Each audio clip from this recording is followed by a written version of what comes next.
Good afternoon from Azerbaijan, where it's time to go racing at GP2's newest venue for the very first time. We move from Monaco, the most famous street race of them all, to a brand new track for the 22 on the grid to master. It's a brilliant blue sky day in Baku. We're all set for round 3 of the 2016 GP2 series. I'm your commentator, Alex Jakes. So welcome to GP2's first new addition to the calendar since Sochi in 2014. Many in the paddock predicted the Baku City circuit would provide a different running order. The circuit described as almost universally unique. The 3.7 miles comprised of 3 very distinct sectors. 6 90-degree corners to start the lap, then a single file blast around the old town and its ancient city walls. No margin for error in the fast part of the lap as well. It's been described as similar to Macau, and that is exactly what our pole sitter said helped him. A first ever pole in GP2 for Antonio Giovinazzi with a 151.7. Nobuharu Matsushita getting on the front row once again. Sergei Sorokin looking to bounce back today. He'll do so from 3rd on the grid. And Raffaele Marcello, another Italian in the top 5, as is Luca Giotto, for 3 Italians in the top 5. Ollie Rowland was disappointed with his effort in qualifying. He didn't get DRS. We'll explain more about that in a minute. Then another GP3 graduate with Marvin Kirchhofer in 7th. Then we had Gasly, trouble for one of the men that was fancied for the championship at the start of the season. He's alongside the championship leader, Norman Nato, who's in 9th place, and street race specialist Sergio Canamasas watching them all in 10th position. Jordan King was 11th. Our race winner last time we had a feature race in Monaco was Artem Markelov. He's in 12th. Lin well out of position in 13th. He's alongside his teammate Latifi. Then we have Evans, Peak, De Jong, Ericsson, Malia, Galayo, Jeffrey, and our final man on the grid, the only man not to finish the qualifying session, Philo Armand. Alongside me today as we have a look at the terrific view of the pit straight, the dominant champion from the 2015 GP2 series. It's a pleasure to welcome McLaren's Formula 1 test driver, Stoffel Vandoorne. Stoffel, brilliant to have you with us. Good afternoon. And so, tell us your impressions of this place. You've been in the simulator at McLaren, you've walked the track. What do you make of Baku so far? Yeah, exactly. It's a very different place to any other track, I would say. Probably like our pole sitter said, it's a bit like Macau. Myself, I've never been there, but in the simulator, I would say McLaren done a fantastic job. They really put on a very good simulation of this track. I haven't driven, but I only ran the track, to be honest. So it looks very good. There's a couple of buildings missing left and right, but. Yeah, it's always a very good preparation for us to be in the simulator before coming to a new track.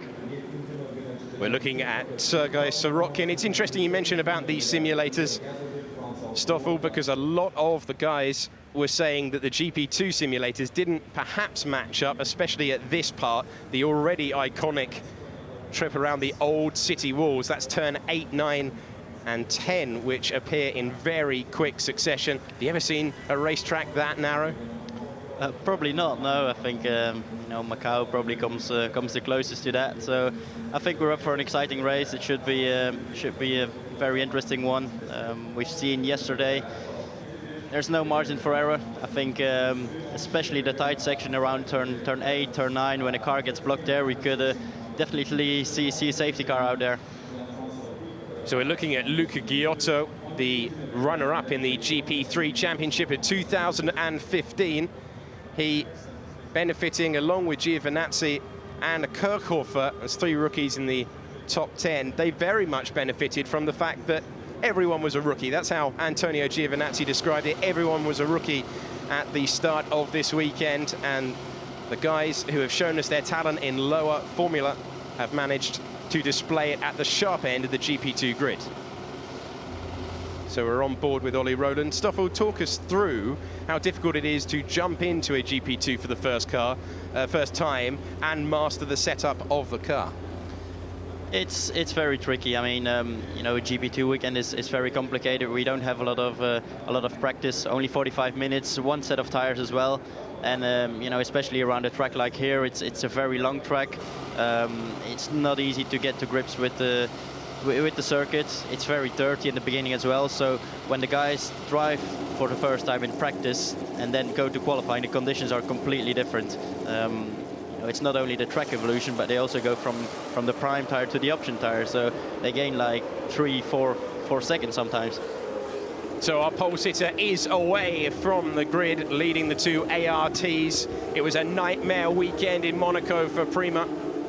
They had a disaster all the way through. First, Pierre Gasly was in the wall in practice, disqualified from qualifying. And then Antonio Giovinazzi stalling after being given a penalty. He's got to watch, he's got to keep his nose clean today more than anything, because we know he's got the speed. We've seen that in European Formula 3. But he's received a penalty in Barcelona, he received a penalty in Monaco, and that has cost him his points. Bizarrely, his first ever points in this series were for pole position. Let's check out the Drivers' Championship as they are led around the lap by the Prima. Norman Nato, the surprise leader after 2 rounds with 49 points for Racing Engineering. Artem Markelov used the virtual safety car to great effect to take a stunning win from 15th on the grid. We're looking at his teammate Raffaele Marcello there, heading through turn 6. And so, if you're wondering about the virtual safety car and the impact it could have today, because of course, under a virtual safety car, everyone has to travel around the circuit at a 77-mile-an-hour average sector. And obviously, if you're caught on the main straight where they're going to be doing 320, it is a lot different if, say, you catch it at this part of the track, when this corner that Norman Nato is heading into, trying to warm tyres and brakes, is only 80 kilometres. What they have said in the driver's briefing, according to Ollie Rowland, is that they're going to use the virtual safety car as little as possible to avoid changing the order in the dramatic way that we saw last time we had a feature race in Monaco. Yeah, exactly. I think the virtual safety car system is a bit different than the one they use in Formula 1. So it really depends where you are on track, and it makes a big difference if you are in the slower section of the circuit, or if you are on the big straight where you're usually traveling over 300 kilometers an hour, and then you have to slow down to about 80 kilometers an hour, whilst in the slower section you are already at 80 kilometers an hour, so you don't actually lose that much time. So I think there's been quite a few talks about that after Monaco, but yeah, for sure, I think the FIA has done a good job, or will do a good job to prevent any problems here. So they're through turn 16, and the first look from the air of the Maiden Tower that dates back to the 12th century. This city really is a fantastic mix of the old and the new, and the newest edition, this fantastic piece of circuit coming out of turn 6 on one side of the track, finishing the lap on the other. And there's a lot of people in the paddock who think that we're in for an absolute screamer of a race. They've only had 45 minutes of practice, and they only had half an hour for qualifying. We do not know if this grid is representative. Matas is driving very dangerously, braking and accelerating and weaving along. So Jordan King not impressed with the man who he's starting alongside, Sergio Canamassas. We'll see how that all settles down into turn 1. Not a very long run to the first corner. So we have this enormous straight, which is 2 kilometers, 1.4 miles. It's not all straight, but it is all at full throttle up through the gears to a top speed we expect today, with the halved downforce from qualifying and practice to the race day to increase the braking zones. But the actual grid at the far end of that straight. Yeah, exactly. It's a very short run to turn 1. However, the start always important. We can see a lot of the guys are starting on the option tires, probably more because of the risk of the safety car here. I think a couple of guys further down the grid will be starting on the prime tires and hope some things turn out for them. But a very short run to the first corner, and I think the first lap will be very, very important, very critical. It's a very long straight. We've seen the slipstream effect is very big, and we expect to see a lot of overtaking around here. It's a street race for most of the lap, and then there's a mammoth straight for the drivers to go racing at Baku. We have 5 lights, they're out, and we're underway, but a really poor start, and so much wheel spin for our pole sitter, and Nobuharu Matsushita is into the lead, with Giotto challenging his countryman Marcello. I'm in the second, and Norman Nato spins around. The championship leader has been clobbered, Canamassas, and that's Gasly as well, who's involved. We've also got Lin, who seems to be out of the race. And it was Marvin Kirchhofer, not Canamassas, in the Carlin. My apologies. So 2 dams out immediately. It's Alex Lynn, it's Nicholas Latifi, and so much drama. We said it was a short run into turn 1, but my word, we've had a change of lead, and can Nato keep going? He can. So he's still in the race, but drama at the very first corner. Yeah, as we expected. That's a lot of cars out for turn 1.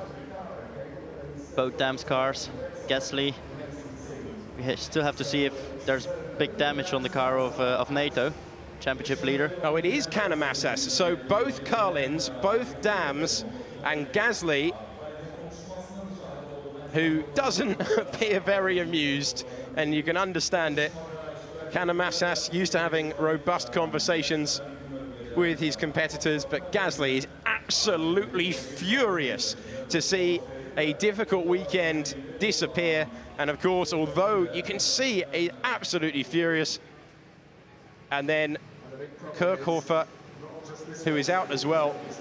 So caught up in that were Kirchhofer, Gasly, Canamassas, Lynn and Latifi. Dams' day and Carlin's day lasting all of 100 meters. Norman Nato was involved, but has managed to keep going. The car's going to drive through the pit lane behind the safety car. And we thought we'd see drama, but we didn't make it very far at all. No, exactly. I mean, that's a lot of cars out in turn 1. I think we really need to see a replay of that, what actually happened. There's been going on so much, and I think we missed a couple of actions there.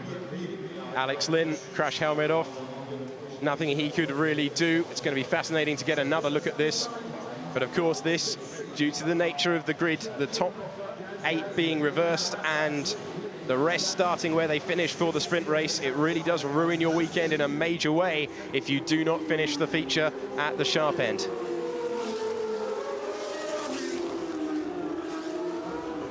So the cars will come through the pit lane. And we have one of the 29 laps whilst the debris is cleared on the racetrack. The pit lane has been the subject of much discussion. Apparently it is so bumpy there, they've had to extend the white line because the drivers couldn't see the white line, and you can see the newly painted, very thick white line because it's so bumpy on the main straight as they build up to 200 plus. Yeah, exactly. I think the pit lane has been a bit of a point of discussion this weekend. Especially the pit entry and also the pit exit. I mean, the pit entry is a very quick one. We actually raced through there. They built a very fast chicane, and the speed limit is actually after that.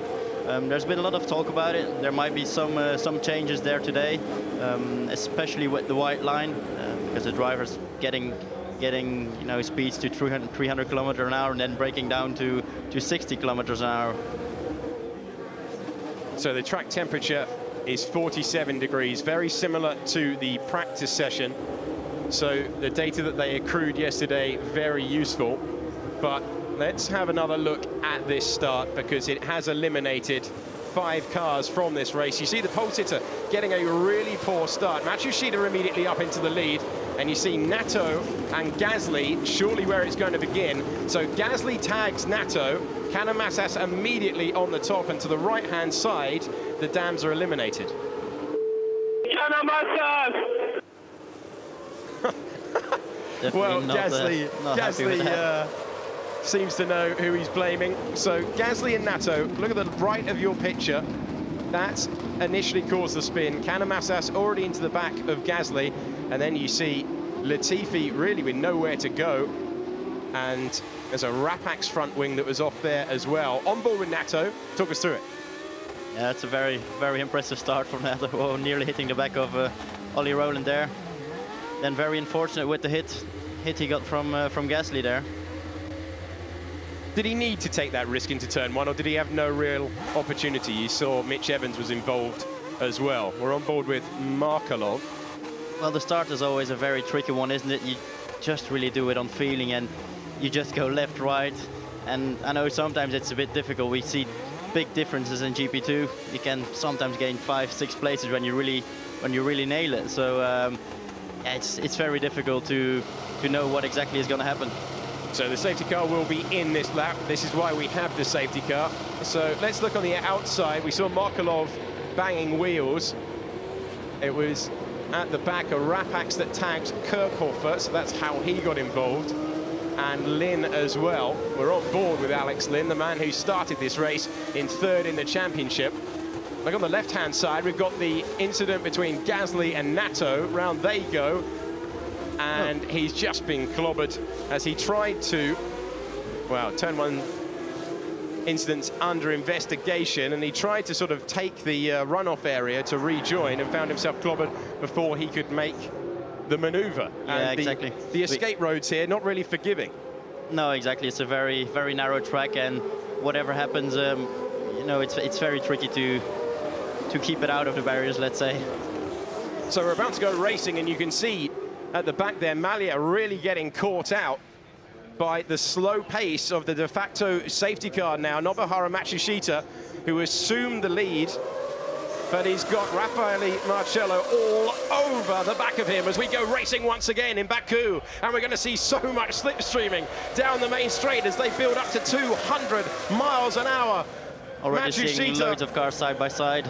And they're getting 3 wide as Giovinazzi tries to make amends, and a change for the lead as Raffaele Marcello goes past Nobuharu Matsushita, and they're going to be doing that all day. Matsushita couldn't keep him behind, and he's lost the lead at the restart. So Russian time, as they were in Monaco, are into the lead of a feature race as Giovinazzi has got a run on his countryman Luca Giotto, heading down the 500-meter straight, down from turn 3 to turn 2. Yellow flags on track, but it's Raffaele Marcello who is ahead, and that's going to get very tight indeed. Oh my word, they just managed to make it through there, and Giotto's not giving up, and he's held onto the position, but has he gone wide? Is he into the wall? He was so very close, but Giovinazzi managing to get himself up, and now Jordan King is trying to make his way through, and we didn't expect them to be battling this hard, but they are. And Sorokin trying to get himself back up. He had a nightmare start, down from 3rd to 7th, and they are racing in parts of the racetrack we did not expect to see. Surely not through here, though.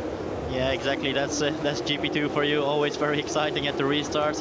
We saw very big differences in tire warm-ups, especially the Russian times being on it on this restart.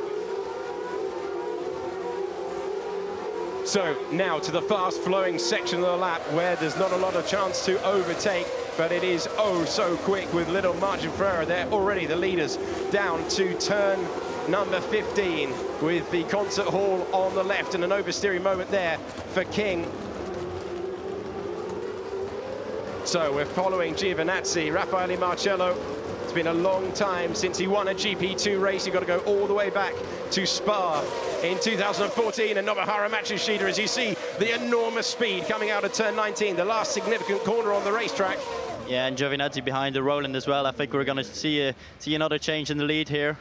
So, slipstreaming, it's almost like Monza in the 70s. Nobuharu Matsushita is back into the lead of this race, having lost it 1 lap ago, and Marcello wasn't prepared to give it up as Ollie Rowland battling Giovinazzi for 3rd position on the road. Ollie Rowland scored his 1st podium last time out in Monaco. He's running in a very strong 3rd right now, but he's got, oh, Giovinazzi, did he brush the wall there? He was oh so close, and the driver's really on the limit for the first time around this circuit. Down to turn 3 once again. Jordan King trying to make the move, trying to go through. That's going to be tight, and contact between the pair of them. Can Giotto do what he did last time and keep his foot in? This is for 5th position, and Giotto still marginally ahead in the background there. King trying once again, and we're on board with Artem Markelov looking at this battle. King ahead of us, and then further up the road, Luca Giotto, who's clinging to 5th place for dear life. Yeah, we're seeing some great racing here. I think we've always expected to see some great races, but we've really seen cars overtaking place we really didn't expect it. And Stoff will talk us through this technical part of the lap through the 2nd sector.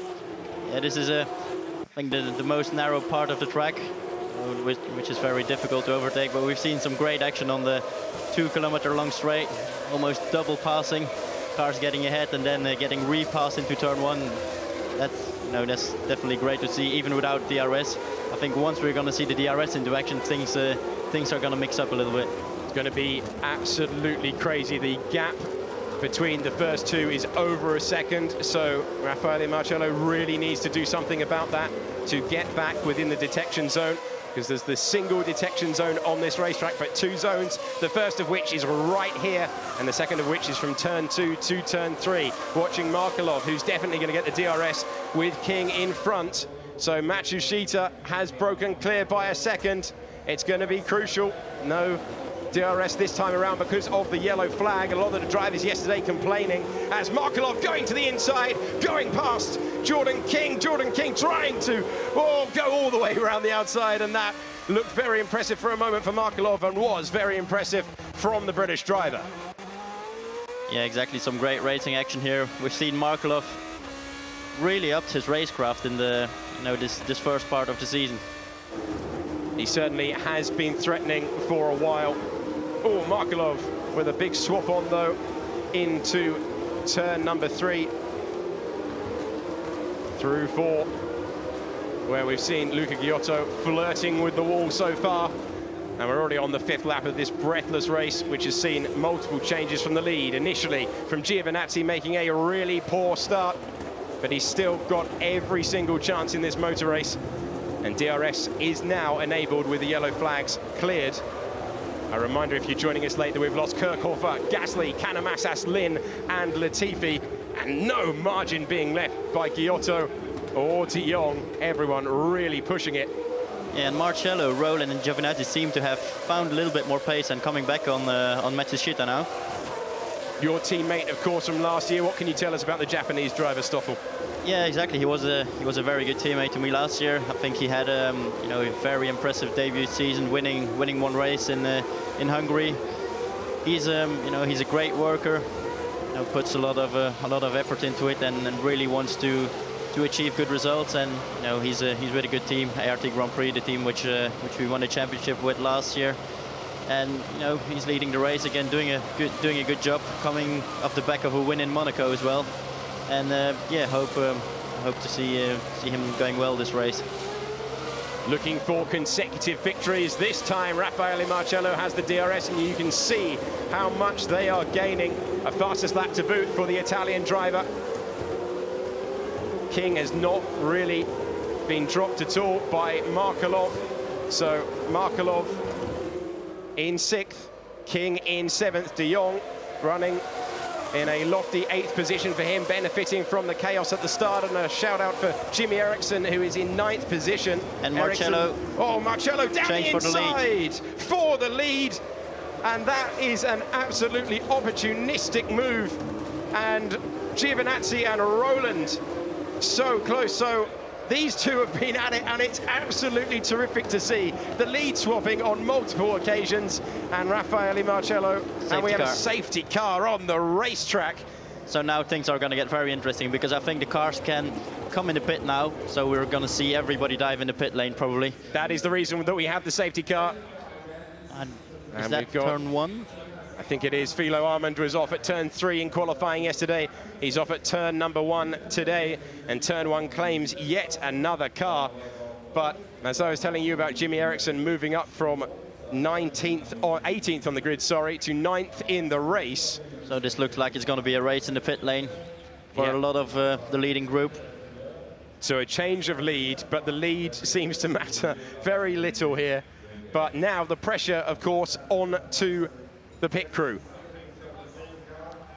So they are, and I thought it was absolutely fascinating to speak to Mark Lincoln, who is a member of the Russian Time pit crew, and he said the pressure that they feel, they are so amped up, they don't often know why or where their car is in the race, but they'll know that their man is leading after that bold move.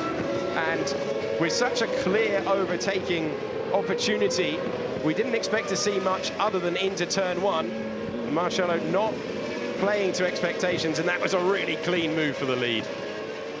Yeah, exactly. And now we see all the cars diving into the pit lane, and I think this could actually be a little advantage for the ART boys, because they're further down the pit lane, and Marcello could be caught up in a little bit of traffic to get him released.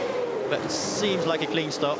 Worked out for him, didn't it? Could have been a problem, but worked out. We've also got Giotto in, De Jong, Eriksson, Sorokin, Evans in as well. Bit of a problem, major problem for Giotto, who's been, and he's lost a position. Now we got to see who is So there, Raffaele Marcello has maintained the lead out ahead of Nobuharu Matsushita. Ollie Rowland in a very strong position, still watching the battle, but a really large gap for Prima as Giovinazzi comes out a long way behind, and Markelov has jumped Luca Chiotto. So a change in position there. Markelov, who was in 7th, now up to 6th, thanks to Russian Times pit work. Yeah, strange that King hasn't pitted yet for tires. Maybe he's going to come in the next time round, but I don't really see the benefit of that. No, very strange one that, because he was running in the initial group, the top order of this race, and you can see we've got Nato behind as well. The super soft rubber wasn't expected to go any further than lap 8, so he will be hoping that this safety car stays out for another tour of the 3.7 miles. Otherwise, we really could find King in a little bit of bother. Racing Engineering, a little bit unlike them, so not sure if there was panic on the pit wall. Yeah, it's strange they didn't even pit one of their cars, because both cars are on option tires. They're gonna have to get rid of them pretty soon, because I don't think they're gonna last very long.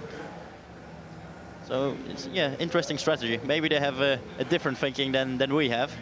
Well, one of the crazy things about this race is with the limited running yesterday, with just they've only done 75 minutes on track time, and that really does throw a bit of confusion, as you see Racing Engineering, and they don't have anywhere near the tyre data that they would do at this stage of a weekend anywhere else at a circuit they'd already been to. No, exactly. It's very hard for them in terms of preparation, and they do a lot of work, try to get on top of the tires, and especially having 2 steps between the tire compounds, the super soft, which usually is a very critical tire in terms of graining, doesn't last very long. You know, the medium tire around here was always going to be the preferred one for the long run. So Raffaele Marcello leads Nobuharu Matsushita. Ollie Rowland is in 3rd. 4th is Antonio Giovinazzi. Jordan King, of course, that was the order as they pitted, but Jordan King is into the pit lane with the safety car as well. So, my word, a very slow start there. It was the Arden of Nabil Jeffrey, wasn't expecting the restart at all, and we had a huge speed differential there. Yellow flags on the circuit. No virtual safety car. Nobuharu Matsushita with a run on Marcello, but not able to do anything, and Jeffrey was really I think very slow at the restart. There were some confusions out there, and I think even the marshals don't really know what happened. Well, we saw overtaking under yellow flags into turn 1. We've got Giovinazzi all over the back of Ollie Rowland. Peaks in the mix there as well. Remember, of course, he will not have stopped at this stage on the medium compound tyre. And locking up, and contact between Peak, who is off the road for Rapax, and another yellow flag. That was between Peak and Markelov. So that seems to be out of the way. Meanwhile, this titanic battle between Giovinazzi, who of course started this race on pole, and Ollie Rowland. Is he thinking about a move into 7? He'd have to be brave to try that one. Yeah, exactly. A very good restart for Marcello and Matsushita. They were on it when the safety car came in and caught the others out. Markelov has, with the damage to that front wing, hit the wall further around the lap. I think that's turn 7. He hasn't had the turn in. Maybe he was unaware of the damage to his front wing, and he will be another retirement in this incredibly dramatic feature race, the first ever race held on the Baku city circuit. But as you see, yellow flags everywhere, but no virtual safety car, exactly like they said in the driver's briefing. Yeah, turn 7 is a very critical turn, because when you go up there, it basically blocks almost the whole of the road, and I think Markelov not in an ideal position. You know, the race direction still has a little bit of time to decide what they're going to do for it, but so far it looks like they're going to get away with it. They're going to try and move it, but there is a lack of cranes around this circuit to remove the cars, so the marshals will have to get on with it very quickly. Giovinazzi very close with the yellow flags on track. There is no DRS at this stage, even though that would be of enormous benefit, and the safety car has been deployed. And so they weren't able to move Markelov's car. Peak and Markelov have stopped in this race. And, wow, a huge number of retirements, and the safety car really was the only real choice. Yeah, exactly. I think the car was really in a difficult position there. Not much runoff in turn 7, and I think it's probably the best to get the safety car out, make sure everything is safe. So, Stoffel, thank you very much for joining us for the chaotic opening laps of this first feature race in Baku. You've got to go off to the McLaren drivers' briefing now, I understand. But thanks, yes, exactly. Thanks for your insights. The 2015 GP2 champion. Thanks very much for your time today, Stoffel. See you later. Bye.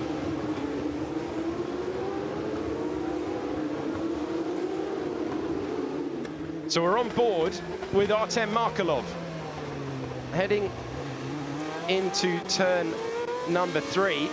Got Peak on the right-hand side, a lock-up for Peak, and he didn't know Markelov was there. Oh, come on. And Markelov doing a very good Sebastian Vettel impression there on the radio, understandably furious. As Peak ends his race at turn number 4. And this is how his race ended. 3 corners later, just turning in, unaware of the damage to the front and making contact with the Tech Pro.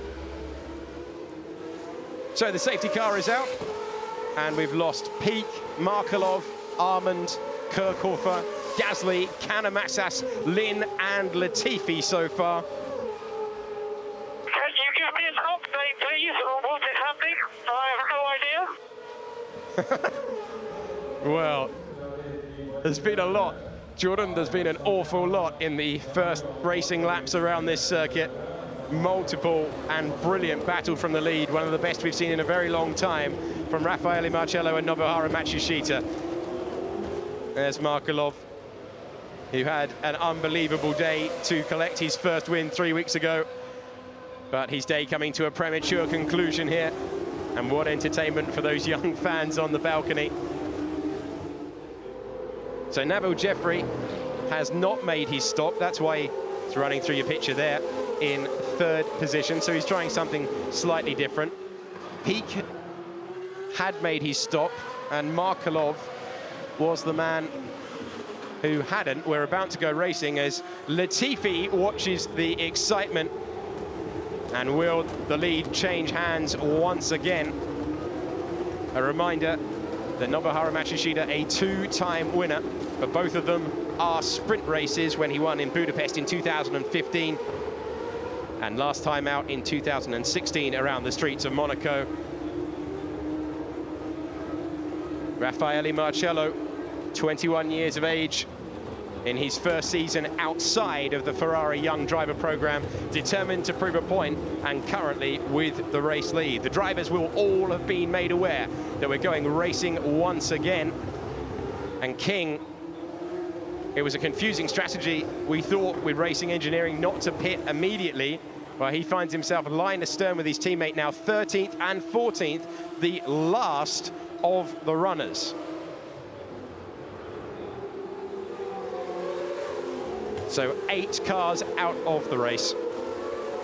14 remain, headed by the Russian time, the team leading the championship by 76 points to Racing Engineering, who are currently out of the points. But if we can get a period of time without the yellow flag, should be in for some really close action in the final part of this race. 35 minutes to go on the clock. We've seen the safety car a couple of times, which was absolutely inevitable. Now, Matsushita lost the lead off a restart earlier on, but Marcello seems to have really aced it coming out of turn 16. The last substantial corner. Where is the tyre and brake temperature? You can see that Ollie Rowland really close to the back of Nabil Jeffrey already, who was caught napping the last time we had a safety car restart. We're on board with the British driver, who's coming out of the slipstream. He's going to have to duck back in. No DRS, of course. Jeffrey, though, you can see how close he is to Matsushita, who's been swallowed. Matsushita going backwards, and Ollie Rowland passes the pair of them. 2 cars in one corner to take second place, and Matsushita down from second. Jeffrey and Giovinazzi is now up to third. So down to 5th place goes Nobuharu Matsushita, who of course had the lead earlier in this race, and Giotto's going to try and follow him through as sprinting clear at the front, trying to make it 5 different winners in the first 5 races. As Sorokin looking down the inside, does Giotto know he's there? So very close. Giotto seems to have been glued to another car all the way through this section of the lap. Evans going around the outside of the MP Motorsport car of De Jong, who's trying to come back. So Evans, who had a torrid time yesterday in qualifying, now up to 7th on the road.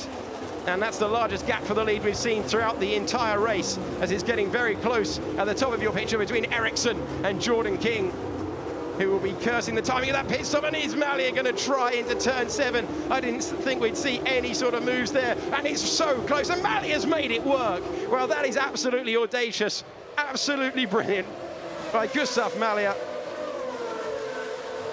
as they enter the flowing, fast part of this racetrack. A different line there by Jordan King. Giovinazzi still looking very, very strong at this period of the race, and they will have DRS, I think, with the absence of yellow flags, the rare absence of yellow flags, as we head onto the 12th lap of this absolutely enthralling GP2 feature race from Baku. So Raffaele Marcello trying to build the gap, trying to get out of DRS range, having passed Matsushita earlier in this race. He's no longer racing Matsushita. No DRS at this stage. It has not been enabled, despite the lack of safety car, despite the lack of virtual safety car, despite the lack of yellow flags on the circuit. So it's Raffaele Marcello, Ollie Rowland, Antonio Giovinazzi, Nabil Jeffrey still holding on, but he hasn't made the stop. He's hoping for another safety car in 4th position. It's the highest we've seen an Arden running for a very, very long time. Giotto is in 6th. Then we have Sorokin. So ART, who started 2nd and 3rd, have plummeted down the order to 5th and 7th, not where we're used to seeing the ARTs at all.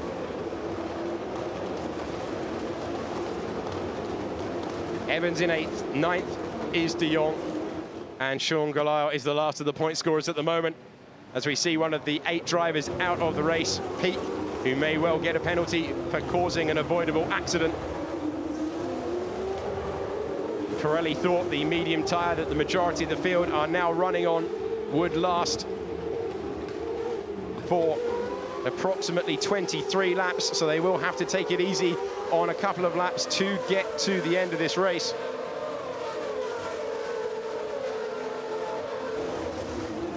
Giovinazzi very close indeed. Haven't seen the message that DRS is enabled. Jeffrey doing a strong job of keeping the former race leader Matsushita out of the way. And Peak is explaining how it all went wrong to his team. Meanwhile, onto the 2-kilometer blast, where they build up to 205 miles an hour, and Luca Giotto, who was running in the points last time in Monaco, this would be the highest he's ever been if he can get past Nobuharu Matsushita, trying to retake the position. He started this race 5th position. Matsushita's trying to fight him for it. Matsushita gets past Jeffrey, as does Giotto. Matsushita going deep into the corner. Giotto's got the inside line. Has he got the position? And he is through and up into 4th place. Matsushita is in 5th, and Jeffrey drops down into 6th position with Sorokin all over the back of him. And now we have DRS enabled, but they won't get it until the 2-kilometer straight the next time around. Down the inside goes Sergei Sorokin, trying to get his championship challenge up and running. One of the pre-season favourites. And Jeffrey now beginning to come under huge attack, this time from Mitch Evans. And his tyres do not appear to be in the best of shape. Poor traction at this stage, of course. He started on those tyres, everyone else pitted around the lap 8 mark. Here's Sorokin making the move on Jeffrey. And we've seen an awful lot of overtaking into turn 3 today, nearly as much as turn 1. Mitch Evans thinking about it into turn 8. That really would be an extraordinary move if you could pull it off into the narrowest part of this racetrack, only 8 meters wide on the formerly cobbled streets around the old city. Now, past the university buildings, plunging back down the hill.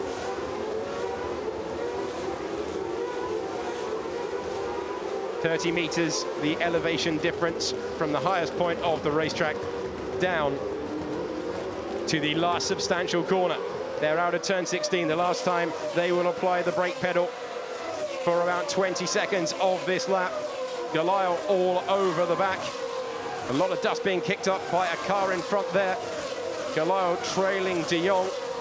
And DRS this time, Giovinazzi. Has he got the run? He has got the run. He's got the position. He's up to second place. And we're seeing so much overtaking into turn 1 today. Marvelous stuff. And Prima with Antonio Giovinazzi. He started on pole. He dropped down the order. And he's fought his way back to second place, setting the fastest lap of anyone out there to boot.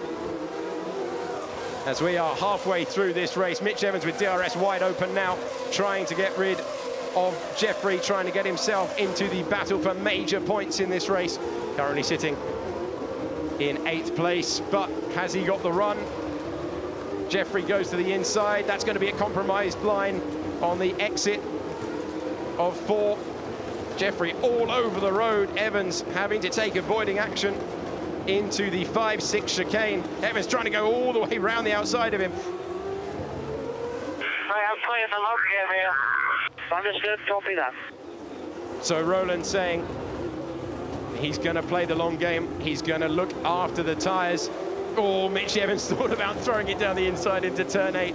He is weaving left, weaving right, desperate to get past. But there's no way through in turns 8, 9, 10, 11 and 12. And that's enabled de Jong to close right up to the back of him. Evans has got to get very close to Jeffrey, otherwise he's going to lose out. All of these drivers are going to be getting a mega tow from Jeffrey, who of course is dropping back from DRS range from the car in front. Through 16 once again. No problems with the curbs this afternoon. They've been removed in turn 6, they've been removed in turn 12. They're painted like you see here at the ferocious turn 19. That is, of course, flat out on this back section.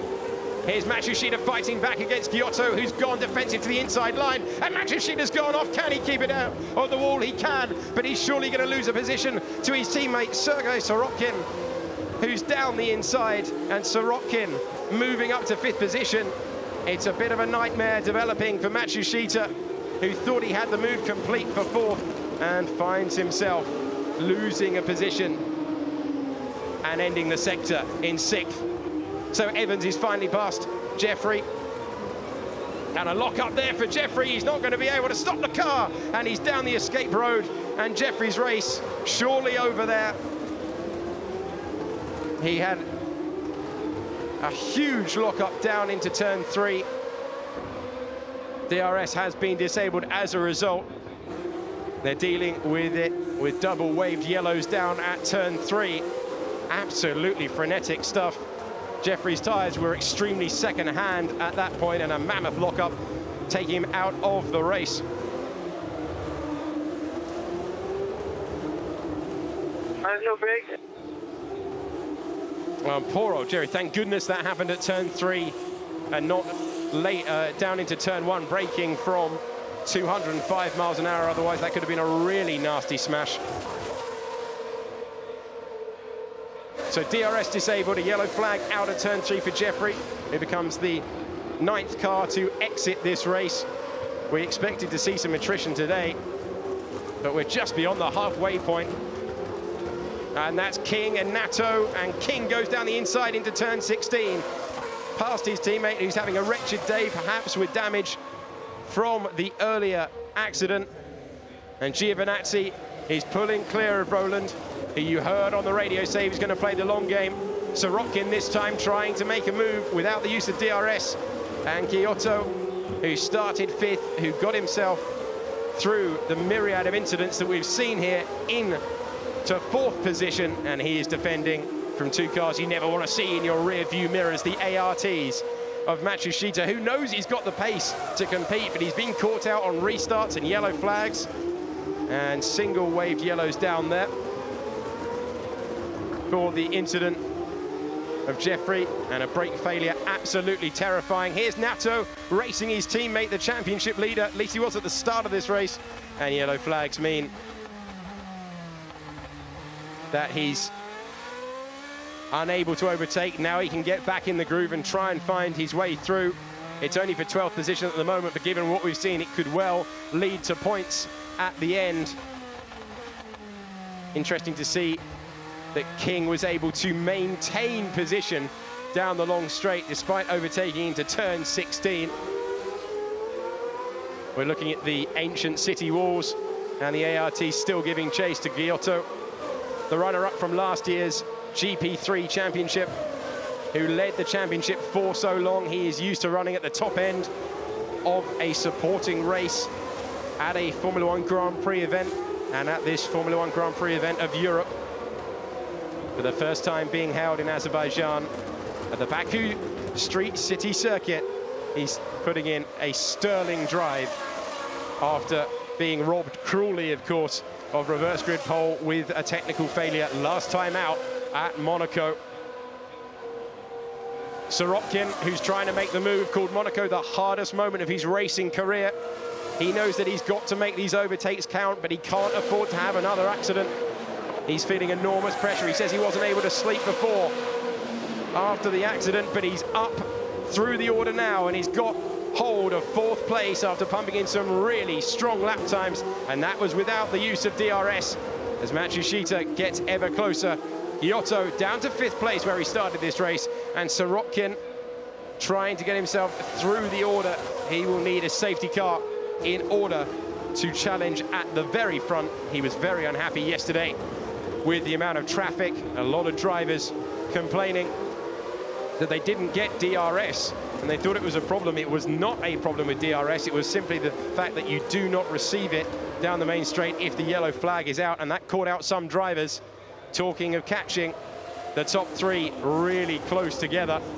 Antonio Giovinazzi has got the gap down from 2 seconds to 1.1, and that is getting ever closer as the field beginning to stretch out for the first time around this circuit into the ultra-narrow turn 8 once again. Crowd enjoying a stunning view in terms of the architecture, a stunning view in terms of the racing on track today. So Matsushita really close through the high commitment corners that make up the final part of the lap. He knows he doesn't need to make a dive into 15. He knows he doesn't need to risk anything into 16. He has the long blast on full throttle in order to try and make his move. And Giotto just needs to focus on scoring his first points.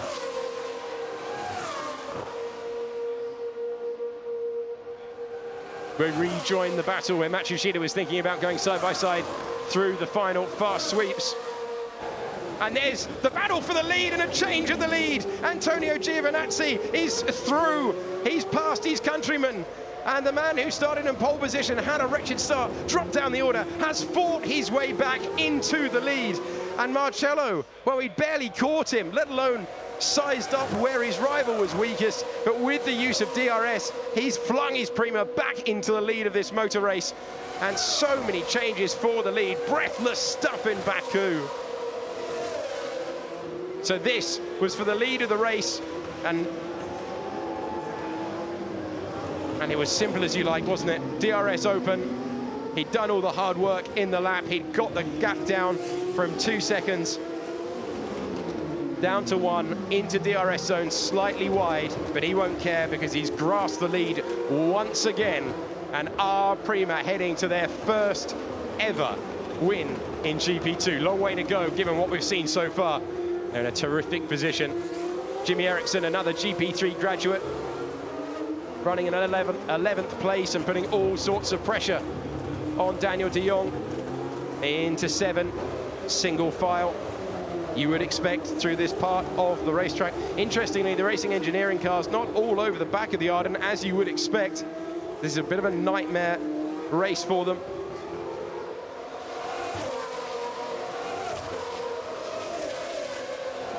As they blast through the fast part of the lap at the end, building up, doing 150 as they approach the very difficult turn 15. We saw a lot of people off in practice. Everyone's managed to make it through. They're being very cautious into that turn, and understandably so. So an enormous gap. Look at that. Antonio Giovinazzi sprinting clear in the lead. Raffaele Marcello not able to respond at this stage, and he pulled out a 2.1 second lead. Matsushita thinking about a move on his teammate. You've got to be careful when trying to pull one of those, and you can see that Matsushita has set the fastest lap of the race, closing the gap. Mitch Evans, is he alongside Luca Giotto, who's struggling with his tyres, it appears. Mitch Evans makes the move, gets himself up to 6th place. And still the ARTs are absolutely glued together as we enter the final stages of this race. Has Giovinazzi got enough? Has he gone too early on the tyres?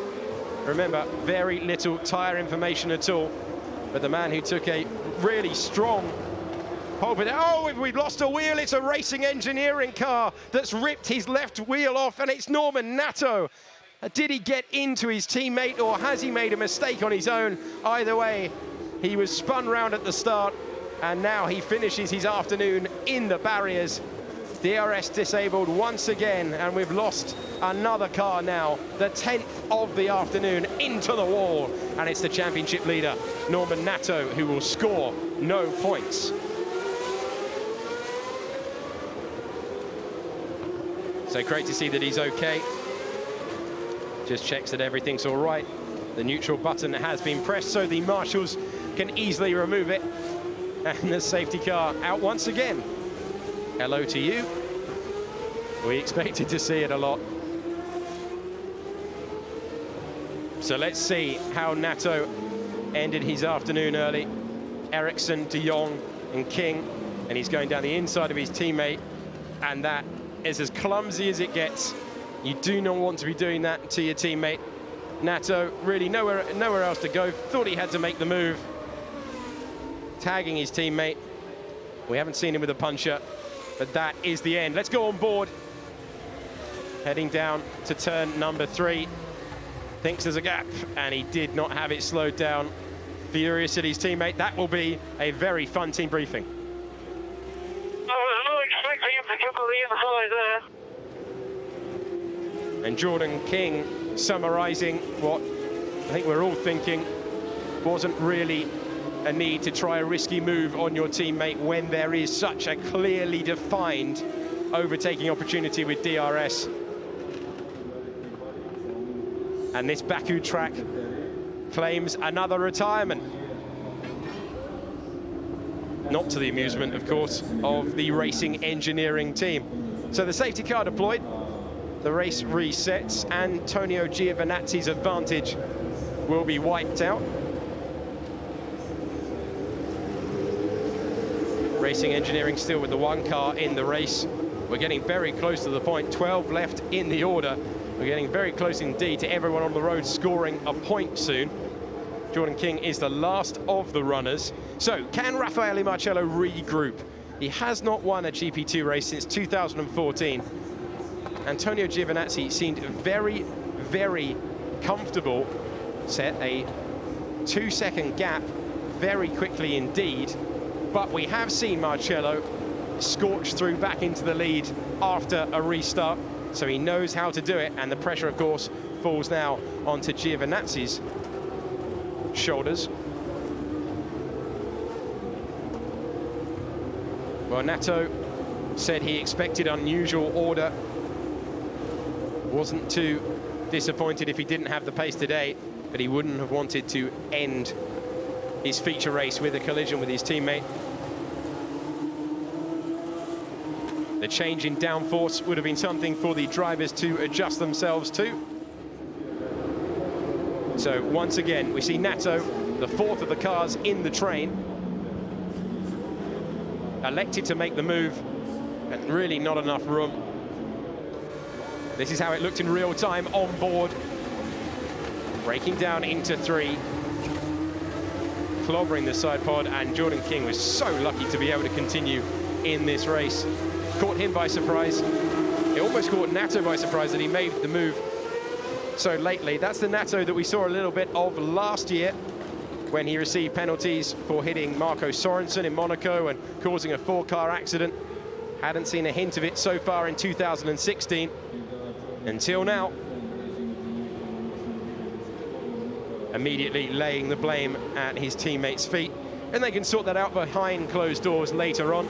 We continue under safety car conditions.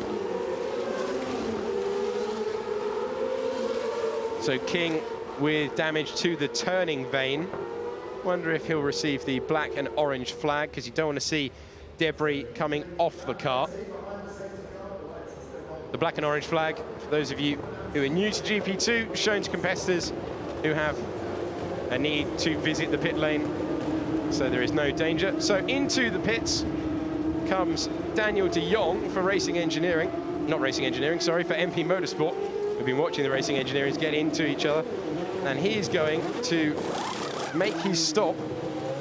It's his third time through the pit lane today, once for the first corner incident, then for the mandatory stop, and he has gone on to used super soft tyres.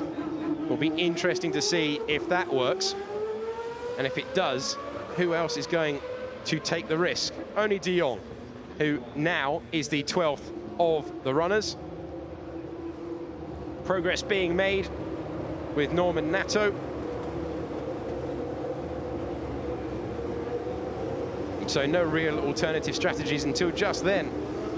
Most of the field electing to go super cautious, certainly in the top 10, by running the option tyre to start, getting rid of that as soon as possible. They did so under safety car conditions. Remember, you can pit under the safety car in GP2. You cannot, specifically in GP2, pit under the virtual safety car. But as discussed before the race, they've not really deployed it, given what happened in Monaco 3 weeks ago. So it's an Italian 1-2 at the head of the field. Drivers with different levels of experience, of course. Raffaele Marcello in his third season, switching teams, only his third round for Russian time, and Antonio Giovinazzi graduating from European Formula 3, a multiple race winner there. He's tended to win more races from pole, 3 pole positions converted into victories from the 5 times that he started from that position in European Formula 3, and he's just a few laps away now from doing the same in GP2 and taking his maiden win. But these are high-pressured circumstances. He talked very eloquently after taking pole position yesterday about how a street race circuit is more mental than physical. Well, the pressure ramped up with the restart. Safety car lights are still on though, so we're going to have another lap. Although we did see the JCB truck recovering the Racing Engineering car of Nato. How many clean laps we'll get after the restart remains to be seen. But it's absolutely flown past. All the Formula 1 teams and drivers watch these races to try and find out alternate lines, to try and find out where the strong overtaking opportunities are. No surprise that it's turn 1, but quite a lot into turn 3. It's a 500-meter straight turn 3, and many today making use of it. The reason we're under this safety car, though, is that Norman Nato was not able to make use of it, colliding with his teammate. On a disappointing day for Racing Engineering, who have been so very strong, we have lost 10 cars.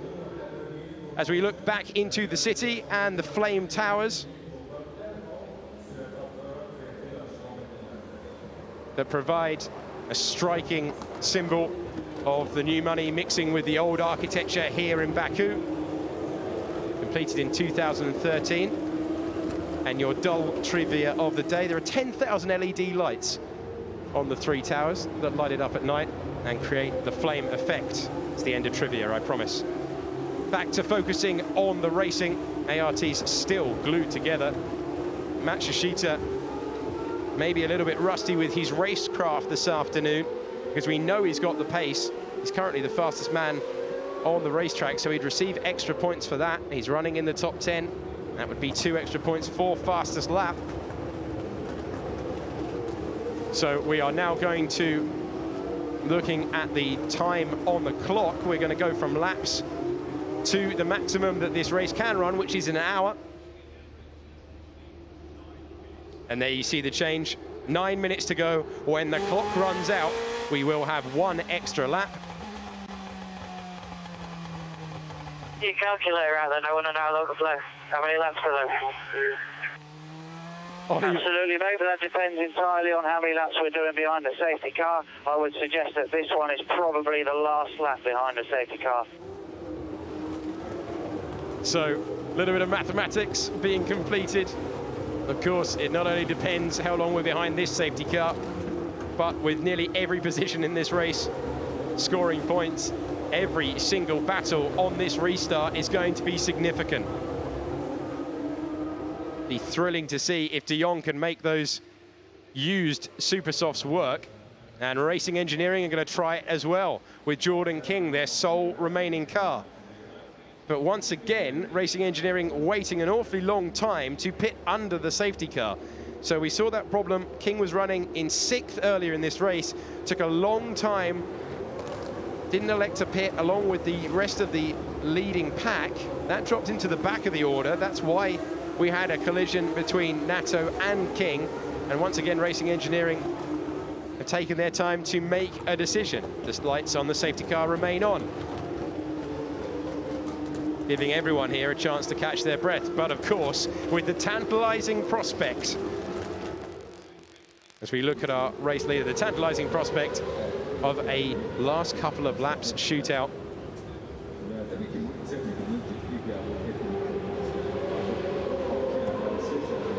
So we know that Jordan King is coming into the pit lane. He is the sole remaining Racing Engineering car. Confirmation that we've got Giovinazzi ahead of Marcello and Roland. Would be Giovinazzi's first podium, and of course victory. It would be Ollie Rowland's second. He's looking really strong. And remember, of course, he was talking about the long game, so has he saved his tyres? Of course, running behind the safety car will have helped everyone with tyre preservation. So in comes King, taking the chicane, the corner that isn't a corner on this racetrack.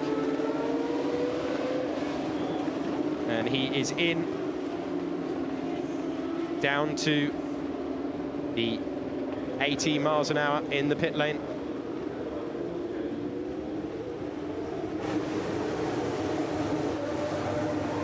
Can you see anything on circuit that they're actually keeping this car out for? No, mate, no. So MP Motorsport, who won the sprint race the last time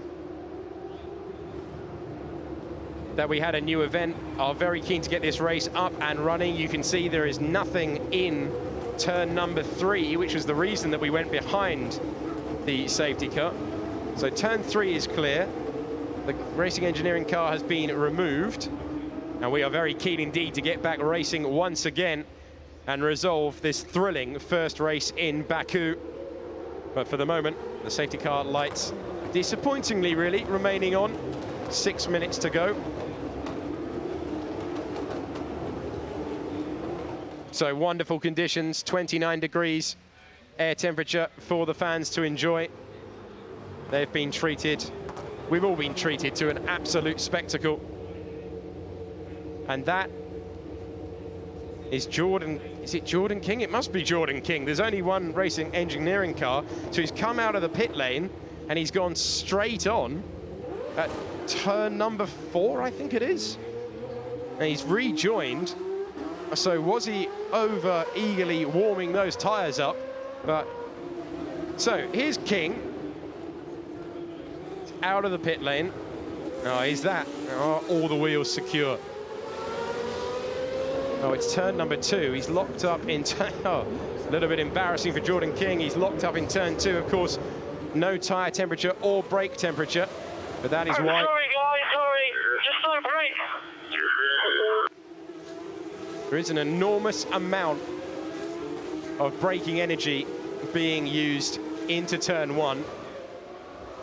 And so King now trying to build temperature in the tyres and the brakes. Of course, in practice and qualifying, we see they get 2 laps. It's not cost him too much. So King was off track and continued at turn 2, and then he was off track and continued at turn 4. So that seems to be a brake issue for Jordan King. And are we ready to go at the end of this lap? Sadly not racing at this stage, and Antonio Giovinazzi will be getting ever more nervous because he's getting so very close to his first victory in the series. But there's a lot of time still to run, and we will get a restart surely at the end of this lap. So about as high pressured as it gets as they begin the 6 consecutive 90-degree corners that begin this lap, following the grid system of the new part of this city.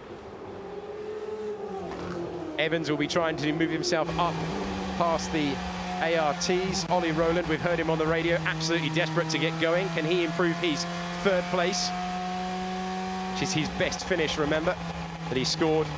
Slightly surprised not to finish 2nd last time out in Monaco. So no one off the racetrack that we can see. No problems anywhere else. So surely we're going back racing for just under 3 minutes. And when we do, there are going to be some risky moves attempted, I'm sure. Barely any time left. A reminder that we've lost 10 cars from the race. Norman Nato, Nabil Jeffrey, Artur Peak, Artem Markelov, Philo Armand, Marvin Kirchhoffer, Gasly, Kanamassas, Lynn and Latifi, the last 5, all eliminated at the first corner. And there's the message we wanted to see. The safety car is in this lap. So, Giovinazzi has to start thinking about the restart, has to think where he's going to lead them. We saw Matsushita wait until the fast complex of high-speed kinks. He waited until turn 19 before dropping the hammer. A more successful approach was taken by Raffaele Marcello, who got into the lead, who kept the lead, rather, by going for the restart point at turn 16. We're into turn 15. The safety car's not that far in front. Safety car in this lap. Safety car in this lap will be 1 lap race. Crazy.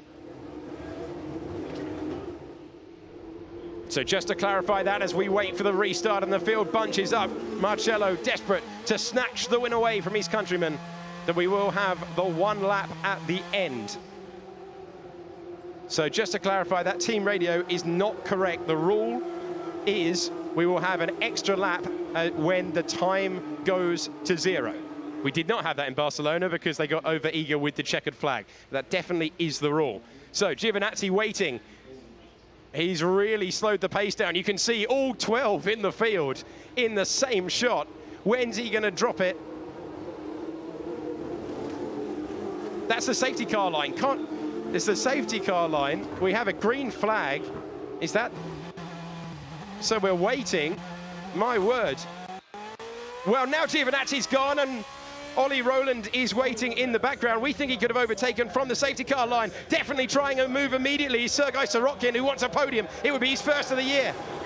Giovinazzi's locked to brake. Is he going to make the corner? Could be crucial. He's not going to make the corner. Oh, he's gone in deep. Has he lost the lead? No, he's just about maintained it. He's squeezing his countryman to the wall, and there's going to be contact. We're on board with Ollie Rowland. Is he going to make the corner? Oh my word, only just. And Giovinazzi somehow has clung on to the lead when we're on the penultimate lap of the race, as Mitch Evans going side by side by Nobuharu Matsushita. Giovinazzi leading Raffaele Marcello, Sorokin a lock up on Galile. Are they all going to make it through? Minor contact, but they are.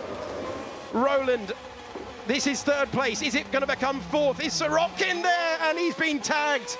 Is the steering okay? It looks to be all right. Mitch Evans, is he going to throw one to the inside? He isn't. And is he going to be passed around the outside by Matsushita? Well, we thought it was going to be dramatic. And look at this, because Evans has just about held on.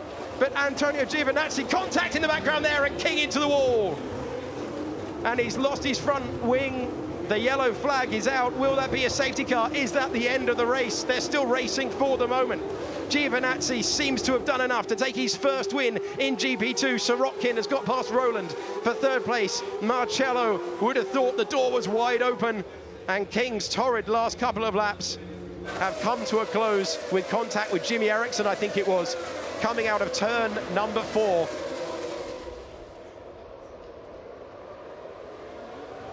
So, Antonio Giovinazzi, there will be no DRS, so if Marcello can try and improve his position, he's going to have to do it the old-fashioned way. Giovinazzi just has to watch that locking. Sorokin coming on really strong at the end of the race. He's got up the order, he's got onto the podium. Can he make it second? Mitch Evans is trying to go past Ollie Rowland, who was desperate to go back racing. I think he might have changed his mind now. We're onto the straight once again for the last time on the last lap of the race. Sorokin going for it, and defensive from Marcello for second. Ollie Rowland just about hanging on. What's Mitch Evans' exit out of turn 1 like? Giovinazzi doing okay for the moment. The yellow flag that's still out means that there'll be no DRS as they head out of 2. That is so crucial for Giovinazzi, who maintains the position. Matsushita, who led this race in the early stages, trying to get past Evans for 5th, but he's too far back at the moment. He might have a really good chance on the run to the line. With DRS, he would have had a brilliant chance. Giotto on course to score his first ever points in 9th. It's a great points haul for MP Motorsport as it stands, but we've still got half of the final lap to go. We saw lockups were a problem for our race leader. He'll be driving with his heart in his mouth. He seems to have got the temperatures where he wanted them, though. Matsushita, the closest man. And it's very tight indeed. Jimmy Eriksson did stop along with Jordan King, so everyone who finishes this race is indeed going to score a point. No one able to make a dangerous, daring last lap move at the moment. So after all the drama, it's almost in formation. This is turn 15. Antonio Giovinazzi as the last corner proper on the racetrack to try and negotiate. Here is Antonio Giovinazzi for Prima, of course, who have never won a race. They're into the final section, completing the final moments of an absolutely thrilling race. Is Sorokin going to try and move up to second place? He's in the slipstream, as we see, coming across the line to take the checkered flag. It's Antonio Giovinazzi, and Sorokin outdrags Raffaele Marcello to take second on the line. It's like Monza in the 1960s. But it's the Italian of Antonio Giovinazzi who breaks his GP2 duck and takes the checkered flag. His first win in GP2, Prima's first win in GP2. And what a force they have emerged with since they started just 3 rounds ago. 5 different winners in the first 5 races. And Sergei Sorokin. Grandissimo Antonio, grandissimo. Grazie ragazzi, grazie ragazzi! Amazing to hear the sheer joy of Antonio Giovinazzi. What a magnificent slipstreaming move by Sorokin. And Marcello, who spent so long in the lead of this race, has to settle for 3rd. It's another podium for Russian time, though. Sorokin, who had so much pressure on his shoulders after errors in Barcelona and Monaco. That was a spectacular way as he took second place in the final few meters. Well, after a really entertaining 26 laps, let's confirm the order. Antonio Giovinazzi taking his first ever win in GP2 to make it 5 winners from the first 5 races. Sergei Sorokin, look at that, tiny margin, taking second by a 10th from Raffaele Marcello, who completes the podium. Ollie Rowland struggled there on the restart, finishes in 4th. A strong run from Mitch Evans to get himself from 15th to 5th in the order. Matsushita had led for so long but could only take 6th on the road. Sean Gallar with his first ever points in 7th place. A good day for Campos. And MP Motorsport with a good haul of points with De Jong in 8th. He, of course, gets reverse grid pole tomorrow. Luca Giotto, another man with his first points in GP2. Gustav Malia with his first points for Trident. First everywhere, and then the cars that we lost. Jimmy Eriksson colliding with Jordan King. Norman Nato hit his teammate. Nabil Jeffrey had brake issues. Artur Peak got into Artem Markelov and retired. Pilo Paz Armand went off at the first turn and then eliminated at turn 1 of the first lap with Marvin Kirchhofer, Pierre Gasly, Sergio Canamassas, Alex Lynn and Nicholas Latifi. My word, we thought it would be good, but that was something else. On the slowdown lap, let's hear from Sorokin. Yes, Sergei. Thank you. That's about as animated as Sergei gets, but really special stuff to see slipstreaming over the line. We see it in Monza a fair bit, but that was magnificent to take a significant position in the race and second by 1/10 of a second. Expecting a lot of emotion from Antonio Giovinazzi. He was rather open about moving up to GP2. He was considering another year in European Formula 3, but the rule has changed there, and it is definitely GP2's benefit to see a driver of his quality. He kept a cool head when he lost the lead, and he battled through, came so close to losing it into turn 1. He would have come very close indeed to the barrier, but he just about held on, toughed it out into turn 2, and Marcello was then put back into the clutches of the man who would wrestle second place from him, Sergei Sorokin, his first podium of the season. And here's your winner after 26 enthralling laps. It's Antonio Giovinazzi. And what a feeling for Prima, and only their 5th GP2 race. That team has been on fire since they entered. And he deserves every moment of the celebrations. As the Yellow Army congratulate him, that was Mitch Evans and Sean Gallar. And look what it means. An Italian driver for an Italian team, just that bit more special. And these are spectacular scenes in the first ever motor race on the streets of Baku, and it belongs to this man.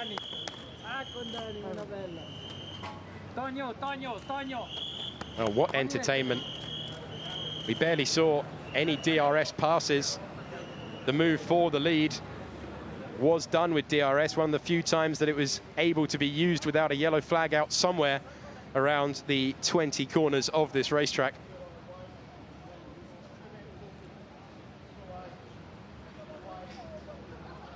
Absolutely terrific to see. And now the administration. As you see, the Williams in the weighbridge, in scrutineering. All of the cars for GP2 will have to go through that to make sure they ran at the right weight, that the bodywork is at the right dimensions. But the applause that the drivers are getting, fully deserved. Raffaele Marcello is not going to be thrilled, having lost second in the last meters of the race, but it's another really strong showing and his second podium for his new team. Now, he said his experience in Macau stood him in good stead, and he really kept a cool head when he could have lost it, could have had a silly accident. And you see now he moves up to 8th in the championship. Nato still claiming the lead, Markelov in second, Marcello moving himself into contention in third. Lynn didn't score any points. Solly Roden getting himself up into fifth. Gasly with no points again in sixth. Let's listen in. No,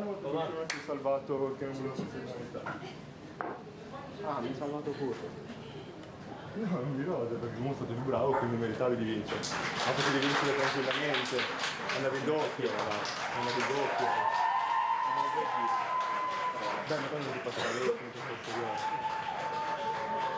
So incredibly exciting stuff to see the body language after a race where they'd been passed and repassed. Of course, we started with that magnificent battle between Nobuharu Matsushita, who started from the front row, just behind this man, swapping the lead with Raffaele Marcello. But it was a really storming drive. And they're about to see their man on the podium, on the top step for the first time. A lot of people thought Gasly would be the main man. So Pierre Gasly, of course, whose winless streak, sadly for him, continues. Let's see the guys on the podium then. Podium in Baku in third place, Raffaele Marcello from Raffaele Marcello with another podium. He's ninth in GP2. From Russia, Sergei Sorokin. Sorokin at last with points on the board. And the winner. And in spectacular fashion. But the day belongs to your winner, Antonio Giovinazzi. And in his honor, we're going to hear the Italian national anthem. The Italian national anthem.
The Italian national anthem playing for Antonio Giovinazzi and the Prima team. That will be a very well-cherished trophy in the Giovinazzi household. You can see how pleased he is, and rightly so. We expected this man on the podium slightly earlier than he's appeared. A strong form. Remember, of course, he did not score in the first couple of rounds last year and roared on to third in the championship. Raffaele Marcello with his 9th pot in GP2. Well done, gentlemen. And now if you'd like to get together for the photograph. So another one for the album, and we won't forget this one in a hurry. We thought it might be memorable, and my word, it's definitely proved to be the case. I think they've very much earned a spray of something fizzy. What rich entertainment they've provided us with this afternoon. And that will be a sweet taste for Antonio Giovinazzi.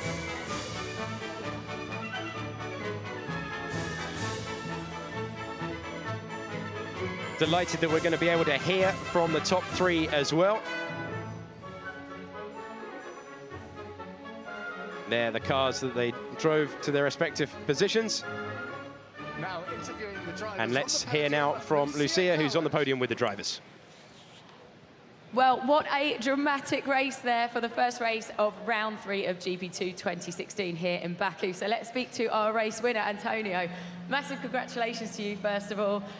You obviously started there on pole, your first of this season, and you've managed to fight back again as well. Yeah, the start was not one of my best. I think after turn one I was P5. And then, yeah, I saw my pace was quite good. With the option tire, I was struggling a little bit. But then with the safety car, we had opportunity to pit. And yeah, after with the prime tires, just the car was fantastic. I want to say thanks to Prema guys. The car was fantastic. And also to my sponsor, Jogunayam, for this opportunity. And yeah, it's unbelievable sensation right now. And now we need to do one more race. But yeah, now for today, I'll just enjoying it this day. Great, we'll come back to you in just a second. Sergey, can we just grab you over here as well? Huge congratulations to you as well. It's been an eventful season for you so far, hasn't it? And this is a great way to come back right there at the finish. Yeah, you're right. We started the season not very well. We were the main contenders for the championship probably, but we were not the luckiest one. In every race we were the quickest car, but due to some bad luck, let's say, we couldn't finish the race. And today was not the easiest race, again, same as qualifying yesterday. I needed to fight a lot, also with, as you can see, some slightly damaged car, which was not easy, obviously, but thanks to those guys down there, the car, even like that, was behaving very well. And finally, we're in a place where we should be every time we're out on the track. So. Good. Well, congratulations to you. And Raffaele, if I can just grab you quickly as well. This was an eventful race, wasn't it? And same for you as well. Yeah, it was quite hard as a race. I had a good start, then was always 2 laps, safety car, 2 laps, safety car. In fact, we arrived in 10 at 10, so it was quite a tricky race, but I mean, I'm not so happy because I lost the victory, but at 10 I am the only one, like I always score points, and we can score also points tomorrow, so we need to work a bit harder, but we are scoring points in points, so it's good. Thanks, Raffaele. And Antonio, just coming back to you finally as well. Obviously, it's the first race out here in Baku. How have you found the circuit here? It's from my side, it's an amazing circuit already from yesterday in free practice, and yeah, just everything there, high speed corner, tight part in the second sector, good braking. So already, like so far, is I think of course, one of my favorite tracks. Great. Well, congratulations again to all of the guys. There'll be more GP2 here tomorrow afternoon.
congratulations.